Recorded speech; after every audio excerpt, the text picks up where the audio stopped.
Alors je vais vous lire un passage de l'Écriture et je voudrais parler ce matin de cette émergence de l'Ecclésia, c'est-à-dire cette Église qui se lève dans la révélation que Dieu nous accorde aujourd'hui au travers de notre attachement avec Israël, mais aussi au travers de qui sommes-nous vraiment ? Pourquoi y a-t-il eu ce reset il y a 2 années ? Pourquoi cette pause, cette remise à zéro, cette réinitialisation ? Pourquoi ? Parce que Dieu est en train de nous parler. Et vous savez, ça me parle aujourd'hui de dire, mais Saul, il était en l'ancienne Arménie, aujourd'hui c'est la Turquie, mais il était en Arménie. Et il était sur son cheval, et il allait pour faire ses affaires, étant sûr qu'il faisait ses affaires pour Dieu. Donc il tuait des chrétiens parce que c'était une bonne chose pour lui de le faire. Restez avec moi. Et qu'est-ce qui se passe ? Il tombe de son cheval. Pourquoi ? Parce que Dieu voulait lui dire quelque chose, parce que Dieu était intéressé il a vu le cœur de ce gars qui était tellement engagé pour lui et il s'est dit, ce gars-là, il est du mauvais côté, on va le mettre avec nous. Comme quoi Dieu ouvre, ferme les yeux, décide qui va s'approcher ou pas s'approcher, mais il est Dieu, c'est lui qui décide. Il nous laisse une volonté propre, donc il fait tomber juste Saul, c'est pas encore Paul, pour lui dire, oh, il va se passer quelque chose là, et puis il perd la vue. Il y a beaucoup de choses qui se passent dans cette saison. Beaucoup de choses. Pourquoi ? Parce que Dieu essaye de mettre notre attention sur quelque chose. Hey, je suis Dieu. Je pourrais peut-être t'aider dans ta vie. Hein ? Et finalement, vous connaissez l'histoire. Si vous ne la connaissez pas, lisez-la. C'est l'histoire de Saul qui se transforme en Paul et qui devient un des plus grands apôtres de l'Écriture, qui nous a écrit tous ses livres, ses révélations. Il est monté au ciel, il a vu beaucoup de choses. Il va reprendre Pierre, il va amener la famille de Dieu à saisir qui elle est. Alors, on est dans la fin des fêtes des tabernacles. Vous voyez, il y a encore une soukha qui est là et qui nous rappelle qu'on vient de traverser un temps important. Et ça a à voir avec l'Ecclésia, c'est pour ça que je vous en parle. Alors, je vais rapidement vous expliquer ce qu'est l'Ecclésia, mais l'important, c'est d'abord de nous situer dans le temps. Nous sommes à la fin de la fête des tabernacles. Nous sommes sur ce cycle. L'histoire de la fête, c'est la fête de la récolte. C'est une des fêtes extrêmement importantes de l'automne sur le calendrier hébraïque. C'est le temps de la moisson. Et cette moisson, c'est quoi une moisson ? Ça veut dire que c'est quelque chose qui est accompli puis qu'on récolte parce que, voilà, on moissonne ce qu'on a fait avant.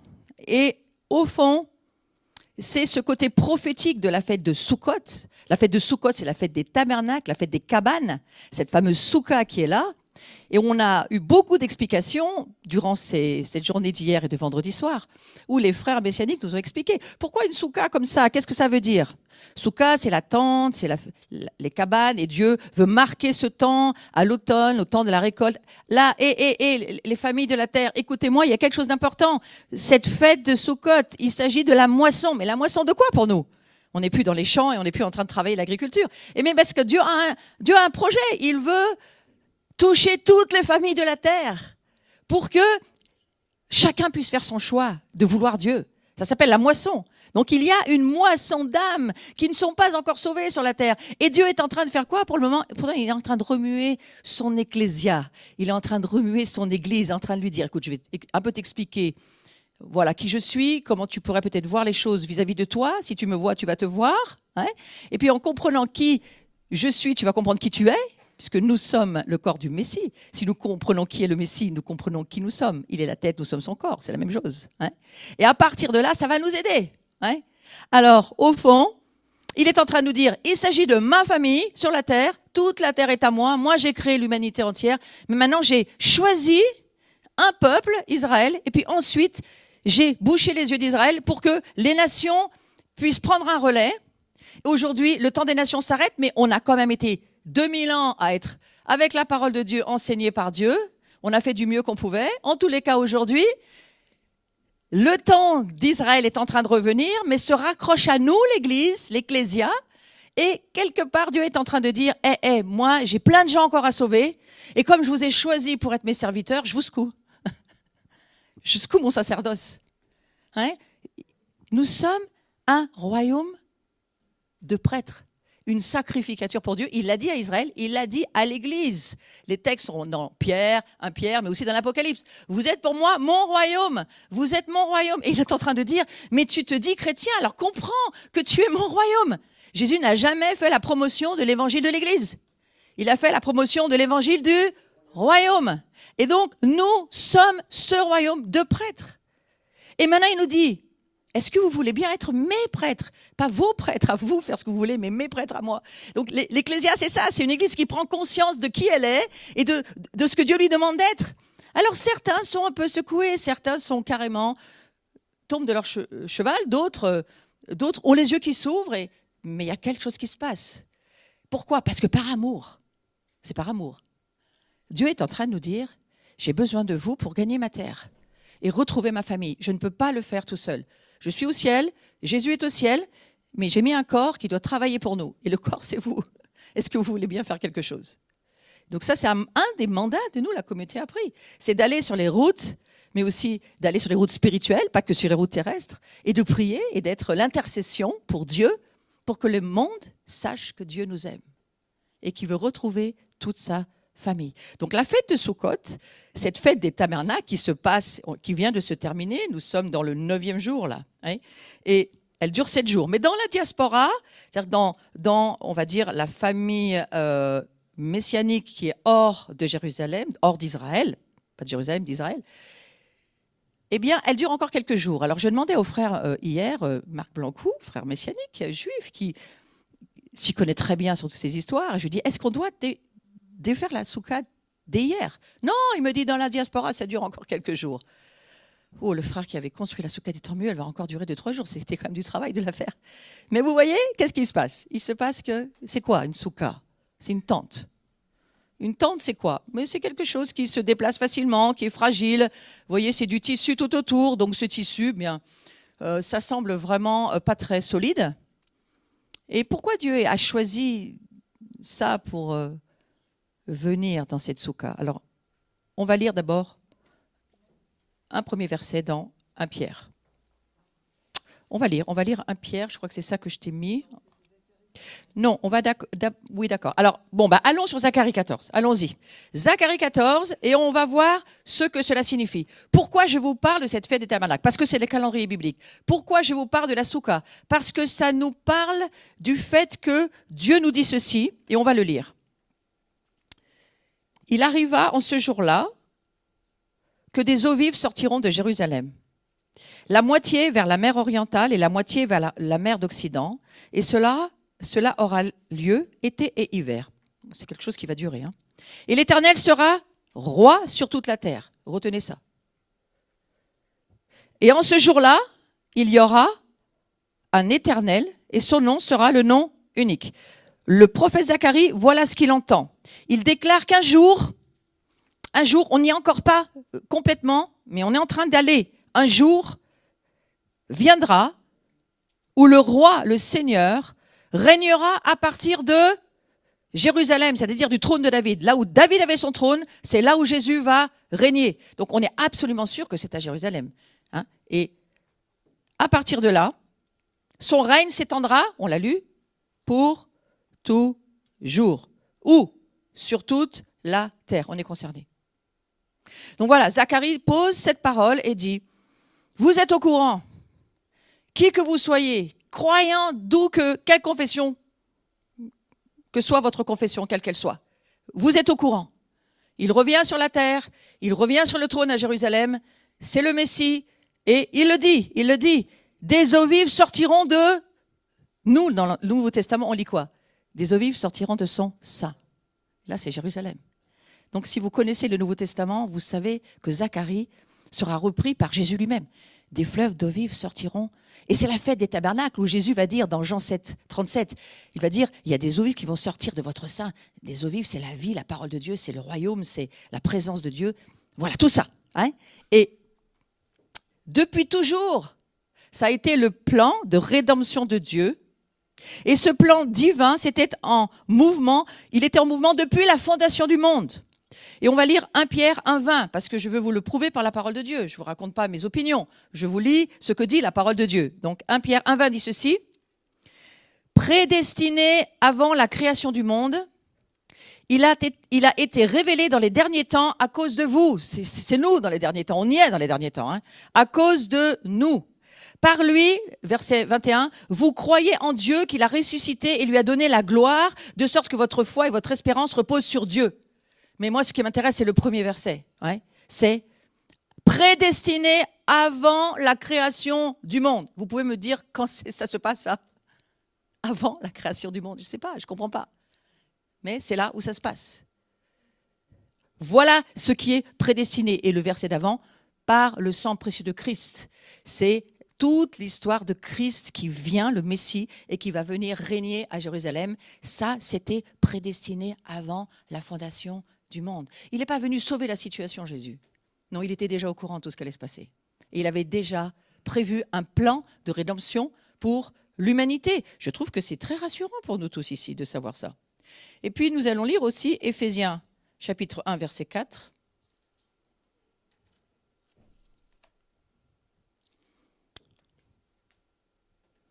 En lui, Dieu nous a choisis avant la création du monde pour que nous soyons saints et sans défaut devant lui.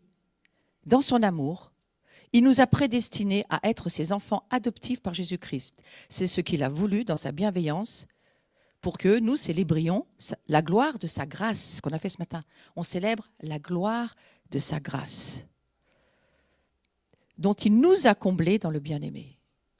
Il y aurait une éternité à passer sur ce verset, n'est-ce pas?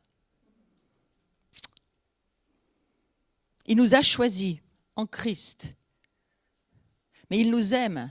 Mais on ne pouvait pas revenir vers Dieu avec la chute, avec le péché, avec les transgressions, l'iniquité. Dieu est saint, on ne peut pas. L'homme ne peut pas, dans sa nature humaine, charnelle, ne peut pas. Il trouve une solution. Il envoie lui-même son Fils, mystère de Dieu, qui s'incarne, qui devient homme, parfaitement Dieu, parfaitement homme, et qui, parfaitement homme, parfaitement juif, donne sa vie pour dire, je paye pour eux, et maintenant, ils deviennent ce que je suis, parce que je suis devenu ce qu'ils étaient.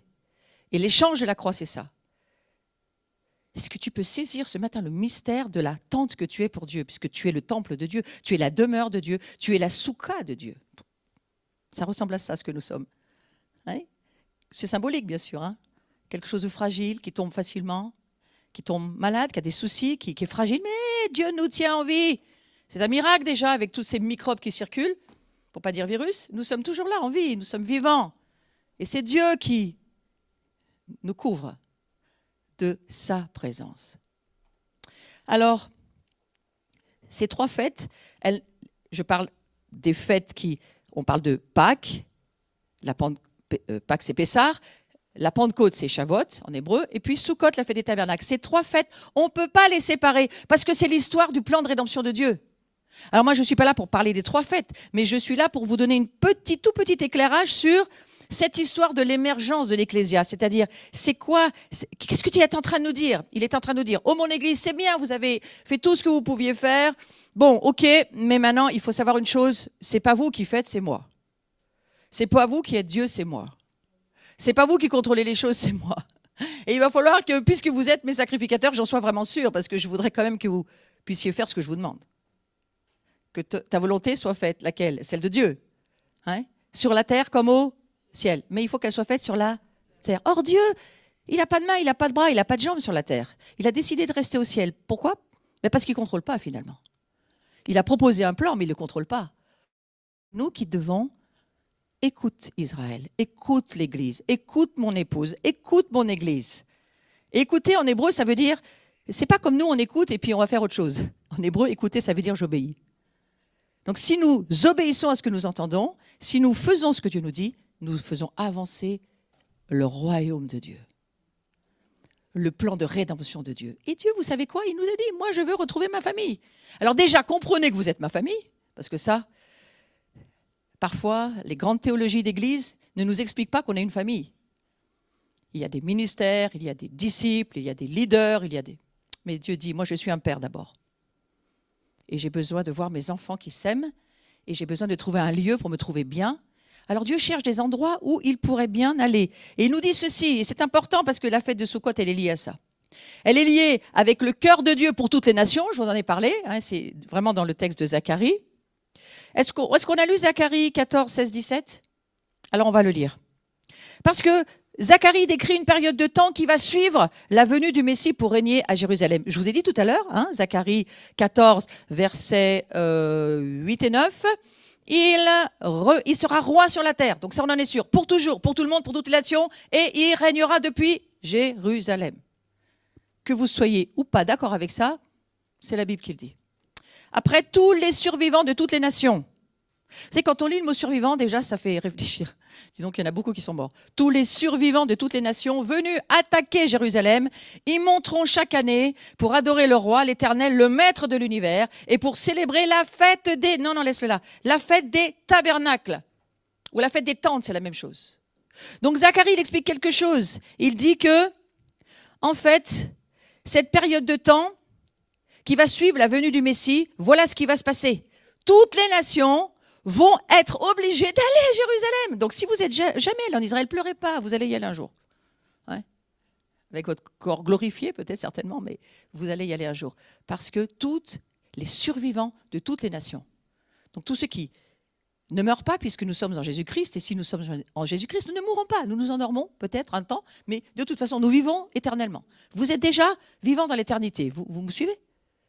Votre corps va s'endormir, mais votre esprit est resté attaché à Jésus, votre esprit est déjà dans l'éternité, là. Vous êtes déjà en train d'entrer dans le présent continu de Dieu.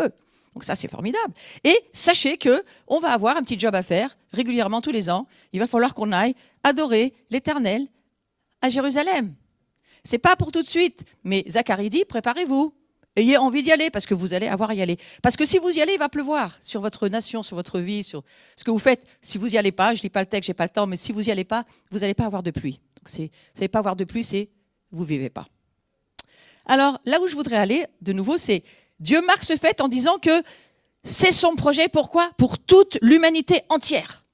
Il est le maître de l'univers et son projet, c'est pour l'humanité entière. Personne n'est exclu de son plan. Ouais. Et l'unité, l'harmonie, la beauté, la gloire des nations et des peuples du monde entier, c'est quoi? Eh bien, c'est lorsque nous serons ensemble et que nous adorerons à Jérusalem le maître de l'univers. En attendant, nous le faisons déjà. Les croyants qui sommes son royaume, ce matin, avec beaucoup d'autres croyants, et comme la terre tourne, ça ne s'arrête jamais pour Dieu, le décalage horaire, c'est pratique pour lui, parce que son adoration ne s'arrête jamais, elle tourne. Et finalement, il y a un peuple qui l'adore nuit et jour, jour et nuit. Pourquoi? Parce que Dieu siège dans les louanges, dans l'adoration. Et c'est pour ça que c'est important d'être là, le plus possible en présentiel, mais on peut aussi être en présentiel, en ligne, connecté. On est l'église du cloud, et aujourd'hui, j'ai bien saisi que le cloud, c'est la nuée des témoins. Mais nous en faisons partie. Donc nous sommes dans la nuée des témoins. Est-ce que tu l'aurais, cette image, Virginie? J'ai un ange, moi, la technique, qui, comme Dieu, il nous demande un truc et il le fait. C'est magnifique. Merci Solène aussi pour les paroles. Et donc cette image, je vais juste vous expliquer, peut-être pour que vous vous perdiez dans le Seigneur. Mais c'est peut-être ce qu'il faut. Parce que Dieu, on ne peut pas le rationaliser à notre catéchisme. Ça peut aider, mais voilà. Voilà ce que je crois que Dieu est en train de nous dire. Ma soukha, c'est ça. L'humanité, la terre, je l'ai construite pour qu'elle soit ma maison. Et ma maison, c'est vous, ceux qui me choisissez. Je n'oblige personne, mais ceux qui me choisissez, eh bien, vous êtes ma maison sur la terre. Et vous voyez, c'est comme une soukha. Au fond, c'est pas tant l'histoire du lieu, mais c'est l'histoire aussi de la présence dans le lieu. Voyez-vous? Donc il y a à la fois la soukha, l'endroit, et il y a à la fois le fait que qui va être dans l'endroit. Alors je vous lis ce verset que j'espère que je retrouve la suite. Voilà. Le ciel est mon trône et la terre mon marchepied. Ésaïe l'a prophétisé et ça a été redit dans le Nouveau Testament.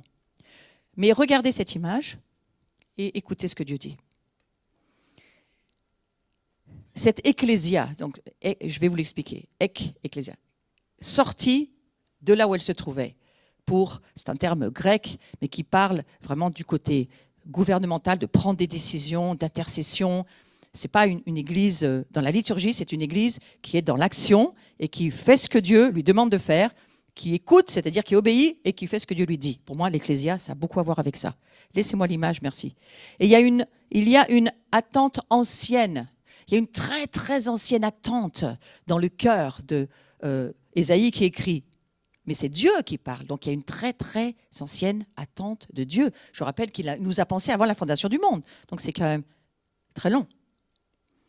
Le ciel est mon trône et la terre mon marchepied. Où est le lieu d'habitation? La demeure que vous construirez pour moi, où sera mon lieu de repos? La soukha a à voir avec ça. La présence de Dieu a à voir avec ça. L'Église a à voir avec ça. Qui nous sommes a à voir avec ça. Cet endroit où nous sommes a à voir avec ça. Pourquoi? Parce que Dieu choisit des lieux, il a choisi la terre entière, mais il n'a pas obligé toute la terre entière. Donc sur la terre entière, il se propose des lieux où il pourrait venir, parce qu'il lui faut un endroit saint, il lui faut un endroit où il y a des louanges, où il y a de l'adoration. Qu'est-ce qu'il faut pour que Dieu soit bien? Posez-vous la question pour votre propre vie. Hein? Dieu est saint. Et il n'y a que lui qui est saint. Et il nous fait saints par Jésus-Christ. Et alors que nous sommes croyants, nous sommes rendus justes. Donc j'ai envie de vous dire ici, c'est un peu prétentieux, mais je vais quand même vous le dire, nous sommes tous saints. Pas grâce à nous, grâce à Jésus. Donc vous n'avez plus de barrières sociales, plus de masques, plus rien qui vous sépare de Dieu. Hein? Parce que vous êtes rendus justes par Jésus-Christ. Et donc vous devenez, comme moi, nous sommes ici, non seulement un lieu, mais ce lieu, ça a quelque chose d'important parce que c'est un choix de Dieu d'être là, mais votre véritable, le véritable endroit où Dieu se trouve, c'est pas dans ce lieu seulement, c'est dans votre vie humaine. Il a emmené la divinité, Jésus-Christ, dans un corps humain pour nous dire « Je veux vivre dans ces maisons-là, je me les suis choisies, c'est des maisons en chair et en os. » Donc vous comprenez la soukha? Nous sommes fragiles. Nous pouvons perdre un œil n'importe quand, un bras n'importe quand. Nous sommes fragiles. Il faut faire attention à nous. C'est normal. Mais pourquoi Dieu a ce projet bizarre de se mettre dans des corps? Ils ne sont même pas solides. Je ne sais pas, moi j'aurais choisi un tank ou quelque chose, au moins. Enfin, non. Lui il dit non, moi je veux des corps humains. Parce qu'ils vont savoir que c'est moi qui dirige leur vie. Ils vont traverser le feu, ils ne seront pas brûlés. Ils vont traverser les virus, personne ne va les toucher. S'ils doivent partir, c'est parce que c'était l'heure. Ce n'est pas le virus qui les a fait partir. Ok. Vous savez que vous êtes vivant grâce à Dieu. Calmez-vous sur vos inquiétudes. Il vous a choisi. Et c'est ça la soukha. C'est fragile, mais c'est moi qui vis dedans. Il y a un souci? Oh non, c'est bien, Jésus, c'est bien, ça va. On peut voyager tous les deux. Moi, quand je suis dans un avion, quand j'étais dans des avions, je disais toujours aux voisins, n'ayez pas peur, Dieu n'est pas décidé à s'exploser aujourd'hui. Voilà, il faut se calmer. Et c'est cette tente que nous sommes. Et alors, moi, je l'appelle le lieu où Dieu veut vivre. Hein? Il a choisi ça. Est-ce que nous comprenons? Nuée, des témoins, soukha, tente. La terre, c'est ma tente, c'est mon habitation. Même la oupa, le mariage, c'est pratiquement le même mot que soukha. C'est là où Dieu veut demeurer. Et il nous appelle, nous, l'Ecclésia, à être ses intercesseurs pour que d'autres comprennent cela, voient cela. Et comment est-ce qu'ils vont le voir? Parce que nous allons vivre paisiblement, nous allons vivre en amour, nous allons avoir une capacité élargie de nos cœurs à aimer toutes les nations, parce que le Messie aime toutes les nations. Le nom de Jésus, c'est le désir des nations. Il désire toutes ses épouses. Il n'y en a qu'une épouse, mais nous sommes multipliés sur la terre, dans des petites soukhas que nous sommes. Mais nous ne sommes que un pour Dieu et il ne voit qu'une épouse. Je suis d'accord, ça demande une élasticité du cerveau pour comprendre ça. Mais par l'esprit, nous pouvons dire oui, amen. Parce que nous sommes faits par Dieu avec un esprit vivant pour que, même si notre âme ne comprend pas, notre esprit puisse dire oui, amen. Je suis d'accord, c'est magnifique ça quand même. Hein? Donc cette soukha que nous sommes, il y a cet appel de l'Ecclésia émergente, tout l'arc-en-ciel qui émerge de la nuée. Voyez-vous toutes ces couleurs de l'arc-en-ciel. Et puis ce n'est pas seulement un arc-en-ciel, c'est un cercle total. Parce que la terre est ronde et que les pensées de Dieu sont rondes et qu'il pense de cette manière-là.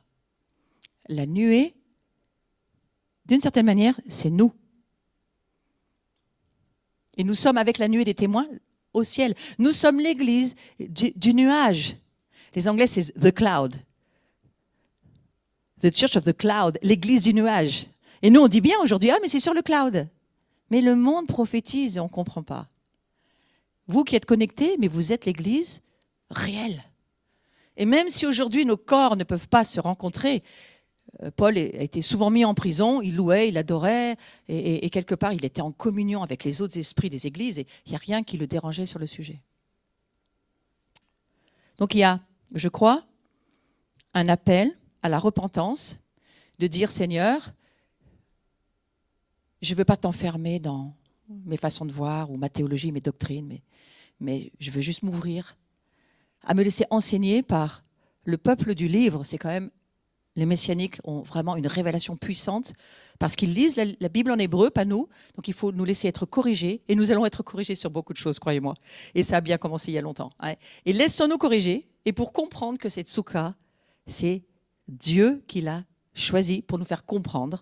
Il est notre pourvoyeur. Il est celui qui s'occupe de nous. Il nous met dans le désert, c'est une forme de désert aujourd'hui, là où nous vivons. Pourquoi ? Eh bien, pour que nous ayons besoin de lui, à savoir ce qu'on va faire demain, à savoir comment ça se passe après-demain. Ne reprochez pas à l'Église de changer d'avis tout le temps. Pour le moment, c'est Dieu qui nous oblige à vivre ça. Pourquoi ? Pour que vous arrêtiez d'avoir vos idées toutes faites. Et pour que nous puissions entendre chaque jour Dieu nous dire ce qu'on a à faire. La manne d'hier, elle est pourrie, mais celle de demain, elle sera fraîche. Donc on va avoir une nourriture chaque jour qui va être fraîche, qui va nous aider à avancer. Et on va avoir envie de rayonner et de porter cette gloire sur la terre. La première des gloires, je crois, que Dieu nous accorde, c'est quoi ? Eh bien, c'est sa paix. Si vous êtes en paix, comme Jésus l'était, sur la barque, une grosse tempête qu'elle a, Jésus dort, il est tranquille, lui. Parce qu'il est dans la nuée, il est à côté, je pense, de son père, il est tranquille, il dort, il sait où il est, il sait qui il est, il sait ce qu'il a à faire. Dormir, c'est la nuit, il faut dormir. Hein? Alors que tous ceux qui n'arrivent pas à dormir, je vous prie que demain, vous puissiez dormir une bonne nuit. Ouais. Et que vous puissiez vous dire, mais moi, je suis sous la nuée de Dieu. Et regardez dans le désert, qu'est-ce qui se passait ? La nuée devant, la nuée derrière, la nuée partout. Regardez la gloire qu'ils ont vécue dans le désert et qu'ils n'ont pas vue la première génération. Moi, je prie que nous, notre génération, nous voyons la gloire. Voyez la gloire, ne vivez pas dans la peur, ne regrettez pas l'ancien monde comme eux, ils regrettaient les concombres de l'Égypte. Regrettez pas ça, dites-vous simplement, mais on vit un temps extrêmement dangereux, mais nous sommes la gloire de Dieu et nous traversons. Je ne dis pas qu'il ne faut pas faire attention, hein. Je dis qu'il faut mettre un masque. Je dis qu'il faut de la distanciation sociale. Il faut respecter nos gouvernements. On rend à César ce qui est à César, mais on rend à Dieu ce qui est à Dieu. Et nous traversons. Nous traversons parce que nous savons que nous portons un Dieu qui est capable de tout faire. Ce n'est pas en s'inquiétant qu'on arrange, c'est en regardant Dieu, en disant « tu es ma solution, tu es ma tente ». Aujourd'hui, on a une tente, plein de petites tentes dans une plus grande tente. Et ça, c'est une force de Jean 17. Si vous êtes un ensemble, beaucoup de choses sont possibles d'arriver. Parce que l'autorité monte. Et Dieu veut faire monter l'autorité. Pourquoi ? Parce que le diable monte dans ses autorités aussi. Mais vous savez que quand le péché abonde, la grâce surabonde. Donc, de toute façon, Dieu n'est jamais en retard, croyez-moi. Il attend juste un peu pour laisser à l'humanité son choix. Choisis la vie. Si tu m'écoutes, si tu fais ma volonté, choisis la vie. Tu vas vivre et tu seras béni. Tu n'écoutes pas ce que je te dis, tu n'obéis pas, tu ne fais pas ce que ma parole te dit. Alors tu vas choisir la mort, mais ça sera ton choix. Ne le reproche pas aux autres. Et la malédiction t'accompagnera, c'est parce que c'est ton choix. Ce n'est pas Dieu qui te maudit, c'est toi, c'est ton choix. Donc aujourd'hui, moi j'invite à tous ceux qui entendent ce message, choisissez la vie. Choisissez ce Dieu de la création, ce maître de l'univers. Il vous donne un plan d'urgence, de sauvetage, mais pas seulement, un plan pour son Église de rédemption et que nous puissions y participer. Ça, c'est quand même formidable. Donc il y a un appel au combat. Et ce combat, eh bien, regardez, Dieu a une manière bizarre de combattre. Hein. Adore-moi et les choses vont arriver. Prends pas les armes, hein, c'est pas ce que je te demande. Ne te bats pas contre la chair et le sang. Éphésiens 6, versets 10, 11, 12, 13. Mais, loue-moi, regarde-moi, et la conscience de qui je suis en toi, eh bien que tu vas voir, les choses vont changer autour de toi. Tu vas aimer tes ennemis, tu vas donner à ceux qui n'ont rien, tu vas t'enrichir parce que tu donnes. Tu vas t'enrichir parce que je vais multiplier tes dons et tes talents si tu t'en sers. Si tu t'en sers pas, je ne peux pas multiplier. Il faut que tu me donnes pour que je multiplie. Que ce soit ton argent, que ce soit tes dons, que ce soit ton appel, ton mandat, il faut donner. Est-ce que vous pouvez voir que Dieu est en train de nous dire « Ma gloire est sur vous ». Est-ce que vous la voyez ? Ne faites pas comme Hébreux chapitre 3 dans l'ancien temps, dans le désert, ils n'ont pas vu que Dieu pourvoyait à leurs vêtements. Ils n'ont pas vu que Dieu leur amenait l'eau à boire. Ils n'ont pas vu qu'ils avaient... Alors eux, ils n'avaient pas un masque, mais ils avaient le désert toute la journée. Il fait très, très, très chaud. Hein. Et dans un désert, ce que nous disait Yuval hier, dans un désert, sans cabane, tu meurs. Il faut de l'ombre. Vous savez, nous, qui est notre ombre? Le Saint-Esprit en nous, la gloire de Dieu en nous, chez nous, Dieu, c'est notre ombre. Et nous traversons... Alors, ce n'est pas le même désert, mais c'est un désert quand même. Et ce désert-là, avec Dieu, on traverse. Et on va passer dans le pays des promesses qui s'appelle le royaume de Dieu qui vient. Pour le moment, il est invisible en nous et à un moment, il sera visible sur la terre. Et de temps en temps, Dieu manifeste sa gloire, de temps en temps. Nous avons vécu ici des manifestations de gloire. Elles durent ce qu'elles durent, mais c'est comme si Dieu nous dit, ce temps va venir, la plénitude du temps va arriver. Ce que j'ai écrit dans mon livre va venir, mais donnez-moi du temps, je ne veux pas que vous... Dans ma famille, il y en a d'autres que je veux récupérer. Est-ce que vous acceptez cette idée? Que Dieu veut toute sa famille, le plus possible. Ça s'appelle la moisson qui vient, la dernière moisson. Et on est préparé pour cette moisson. Alors, ce n'est pas un petit masque ou un machin qui va nous gêner quelque temps, que, voilà. Puis même s'il nous gêne pendant très longtemps. Ce n'est pas notre histoire. Notre histoire, c'est que le monde va voir que Dieu est vivant. Et je voudrais aller et terminer peut-être sur ce verset qui dit « Soumettez-vous à Dieu ». Soumettez-vous à Dieu. Acceptez ce que Dieu dit dans son livre, acceptez qu'il vous a choisi pour être sa demeure, acceptez que maintenant il vous explique que peut-être ce que vous avez compris, c'est peut-être pas tout juste, il y a peut-être des choses qu'il faut rectifier. Et puis le cousin que vous aviez oublié dans le passé, vous ne saviez même pas qu'il existait, ou le grand frère, ou le frère aîné, j'appellerais ça Israël, eh bien maintenant il revient à la maison, mais s'il vous plaît, râlez pas, il ne va pas prendre plus, il y a toujours à manger à table, sur la table. Hein. Donc voilà, réglez tout ce qui en vous ne supporte pas l'idée que la famille va s'agrandir, parce qu'elle va s'agrandir. Et puis il va y avoir les Chinois, les Coréens, les Japonais, enfin toutes les nations vont être autour de cette table du repas des noces, parce que cette fête de Sukkot, elle nous amène où? Elle nous fait comprendre qu'on est la demeure de Dieu, que Dieu cherche un lieu, il veut gagner la terre. Ça, Dieu nous le fait comprendre cette saison. Mais ensuite, qu'est-ce qui se passe? Il nous fait comprendre que, pas seulement ça, mais maintenant, il veut réunir sa famille. Pourquoi? Mais parce qu'il a quelque chose dans la tête, Dieu, derrière la tête. C'est la fin du livre. Il veut marier son fils, Jésus, à une épouse qui est d'accord. Alors, cette épouse, c'est Israël, mais je crois que c'est l'Israël des croyants, et moi, je crois que c'est Dieu qui sait qui est son épouse, mais moi, je crois que j'en ferai partie. Ouais. À vous de voir. Mais il invite son épouse. Moi, je ne souhaite pas être invité à la noce, je souhaite faire partie de l'épouse. Celle qui devient un avec le Messie. Nous le sommes déjà, d'ailleurs, si vous en avez conscience. Mais maintenant, il y a un temps où ça vient, où des fiançailles, on va passer au mariage. Et Dieu, dans sa tête, il a prévu une date et des cartons d'invitation pour le mariage. Ouais, vous savez qu'il y a un mariage qui arrive?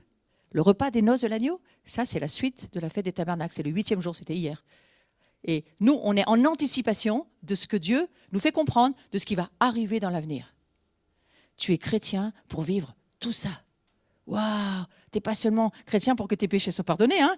Tu es chrétien parce qu'il y a un plan, il y a quelque chose. Dieu veut un gouvernement, Ecclésia, c'est ça que ça veut dire, il veut un gouvernement, il veut une administration, il veut une économie pour son royaume, et il est en train de nous dire, mon Ecclésia, c'est elle qui va gouverner avec moi sur la terre. Et on est en train d'apprendre. Voilà, donc moi je me mets du mot, hein? On est en train d'apprendre, et il y a des choses qu'on ne sait pas, qu'on doit apprendre. Mais ce terme « ecclésia », c'est un terme important. Je n'ai pas forcément mes explications là, mais c'est un terme important qui nous explique que Dieu nous a mis à part, il nous a sortis d'un endroit. Et c'est un terme grec parce que ce n'est pas un terme d'église, c'est un terme de la vie normale, civile. Et c'est un terme qui parle d'une église qui va gouverner, qui va administrer, qui va s'occuper de l'économie du royaume, qui va avoir une vraie vie d'autorité sur la terre, pour le temps qui viendra de l'établissement du royaume, où Jésus revient mettre ses pieds sur le trône de David. Je vous l'ai lu dans Zacharie, chapitre 14, versets 8 et 9. Donc vous voyez ce plan de Dieu-là. Le livre s'ouvre aujourd'hui, et l'Église, l'Ecclésia, a besoin d'être positionnée par rapport à Israël, a besoin de saisir quelle est la nuée de Dieu, et a besoin de saisir que ce gouvernement que Dieu établit en nous, c'est Jean 17. Soyez un. Comme moi et le Père, nous sommes un. Apprenez à vous aimer. Vivez dans... Mon cœur, c'est le gouvernement, c'est l'amour. Pardonnez à ceux qui vous font du mal. Donnez à ceux qui n'ont rien. Occupez-vous des veuves et des orphelins. Donnez aux pauvres. Et relisez les béatitudes, c'est les principes du royaume. Matthieu 5. Hein? Mon royaume vient. Ma sacrificature, prie pour que je revienne. Ma sacrificature, prends le repas avec moi lorsque je la convoque. Il y a des convocations aux fêtes, il y a des convocations aux assemblées, il y a des convocations. L'Ecclésia convoque de temps en temps son corps. Pourquoi? Parce que Jésus vient dans certaines convocations. Et elles sont perpétuelles. Hein? C'est-à-dire qu'on va les faire. Alors certaines, pour nous, ne sont pas obligatoires. Écoutez les enseignements d'hier, c'est intéressant. Certaines fêtes ne sont pas obligatoires pour ceux qui ne sont pas d'Israël, juifs. Mais certaines convocations vont le devenir pour l'avenir, dans le royaume de Dieu. Vous ne trouvez pas ça intéressant? Commencez à fermer vos yeux, à dire à Jésus, Jésus, oh, moi je veux faire partie de ton histoire. Et il me semble qu'une des premières choses, la règle numéro 1, c'est de se positionner pour se soumettre à Dieu. Si vous vous soumettez à Dieu, qu'est-ce qui va se passer? Vous allez résister au diable. Soumettez-vous à Dieu dans tout ce que sa parole dit. Soumettez-vous à Dieu. Soumettez-vous à ses conseils. Soumettez-vous à sa volonté. Soumettez-vous à son amour. Soumettez-vous à ce qu'il vous dit. Et alors, résistez au diable. Parce que quand on résiste au diable, c'est qu'on se soumet à Dieu en général. Hein? Et qu'est-ce qui se passe? Le diable, il va fuir. Fuir. Le diable fuit quand vous êtes en soumission totale à Dieu. Et le peuple de Dieu, l'Ecclésia, l'épouse que Dieu attend, c'est une épouse qui connaît Dieu, qui a une relation avec Dieu, qui sait ce que Dieu veut d'elle et qui sait une chose fondamentale, c'est que Dieu est en amour avec elle. Jésus est en amour avec nous. Je ne sais pas si on a idée de combien Jésus est passionné pour nous, passionné pour Israël, passionné pour ces nations croyantes en Jésus-Christ, en Yeshua, et qui, on lit la Bible et on lit Cantique des Cantiques. Moi, je suis une malade d'amour pour toi, dit Jésus. Est-ce que nous pouvons ressentir ces choses aujourd'hui? Alors, prenons du temps dans nos vies de tous les jours, sous la tente que nous sommes. Prenons le livre, prenons des louanges, et passons du temps avec notre amoureux. Parce que c'est ça qu'il nous propose dans cette saison. Il ne nous propose pas de nous fatiguer. Il nous propose de le fréquenter. Comprenez? Voilà, je crois que c'était mon message pour ce matin. Et la deuxième règle, alors il y avait une règle numéro 1, c'était se soumettre à Dieu. Je vais finir la deuxième. Et ensuite, on peut résister. Vous savez, quelqu'un qui est follement amoureux, il ne voit pas grand-chose autour. Il voit son amoureux, il a un projet avec son amoureux, et les autres peuvent lui raconter ce qu'ils veulent. L'amour enivre. Et ceux qui sont autour, ils sont fous parce qu'ils disent « mais ils n'entendent rien ». Mais c'est l'amour qui rend comme ça. Donc Seigneur, je prie pour que ce matin, au travers de ce temps sur YouTube, mais aussi ce temps dans la communion des soukas que nous sommes, de tes tentes, nous sommes ton lieu d'habitation, tu puisses entendre nos cœurs te dire que nous t'aimons. Mais aussi que nous aimons ceux qui sont à côté de nous. Ce n'est pas seulement d'aimer Dieu, mais aussi aimer nos frères et nos sœurs à côté de nous. Et que cette communion des saints, cette sacrificature que nous sommes, ce royaume que tu prépares en nous, un jour va s'établir vraiment sur la terre. Ce n'est pas trop tard pour dire à Jésus, viens dans ma vie, viens dans mon cœur Jésus. Et si vous êtes sur le chat, sur le YouTube, et que ce message vous touche, simplement pour laisser une marque, mettez sur le chat, oui Jésus. Et vous savez, ça a de l'importance pour Jésus. Oui Jésus. Je ne comprends pas tout peut-être, je n'ai pas tout lu, je n'ai pas tout compris, moi non plus. Mais j'ai assez compris pour savoir que nous sommes pour Dieu, participants, c'est Pierre qui le dit, participants à sa nature divine. Et je vais reprendre pour finir cette phrase de Irénée qui m'habite cette année. Irénée, un des premiers pères, il y a eu Potin avant lui, juste à Lyon à côté, hein, c'est notre histoire à nous la France. Hein. Jean sur l'île de Patmos, qui sert Polycarpe, son disciple. Il est vieux, Jean, il a vu les nuées, il a vu l'Apocalypse, c'est-à-dire la révélation du Christ. Hein. Quand j'ai l'Apocalypse, il a vu la révélation du Christ, Yeshua, qui revient en gloire. Il ne revient pas dans une petite crèche, là, cette fois-ci. Il revient dans sa gloire, comme la nuée que vous avez vue tout à l'heure. Il revient avec ce qu'il est. Et là, quand il revient, il va juger et combattre plus tard. Le problème, c'est que nous, on combat, puis après on juge. Non, lui, il juge et il combat. C'est ce que dit l'Apocalypse, le livre de l'Apocalypse. Et Jean, il sert Polycarpe, son disciple. Il a un disciple, il met sa main dessus, il dit, Polycarpe, mets ta main sur le gars, là. Parce que lui, il va aller en France.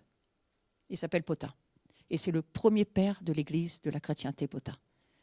Il vivra très vieux, il vivra des miracles, et il mettra directement ses mains sur Irénée. C'est l'année d'Irénée, cette année. 3e génération après Jean. Vous croyez qu'on n'est pas une nation de voyants? Vous croyez qu'on n'est pas une nation qui sommes appelés à monter au ciel? On n'est pas une nation qui sommes appelés à parler des trésors et des merveilles de Dieu? La France est une nation prophétique à cause de ça. Et quelque part, qu'est-ce qui se passe aujourd'hui? Dans la nuée, je prie que vous puissiez vous raccrocher à votre histoire, l'histoire de nos pères. Et qu'est-ce qu'il dit, Irénée? Dieu s'est fait homme pour que l'homme se fasse Dieu. C'est une profondeur aujourd'hui. C'est Tsouka, c'est Dieu se fait homme pour que nous réalisions. On va dire nous sommes Dieu. Oh là là là là là. Doucement. Doucement. Mais à vous de réfléchir.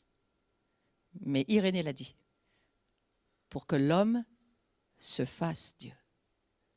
Et Dieu, il a tellement aimé ce monde qu'il a donné son Fils pour lui. Donc je prie que la sacrificature, l'ecclésia que vous êtes, donnez votre vie pour les autres. Amen.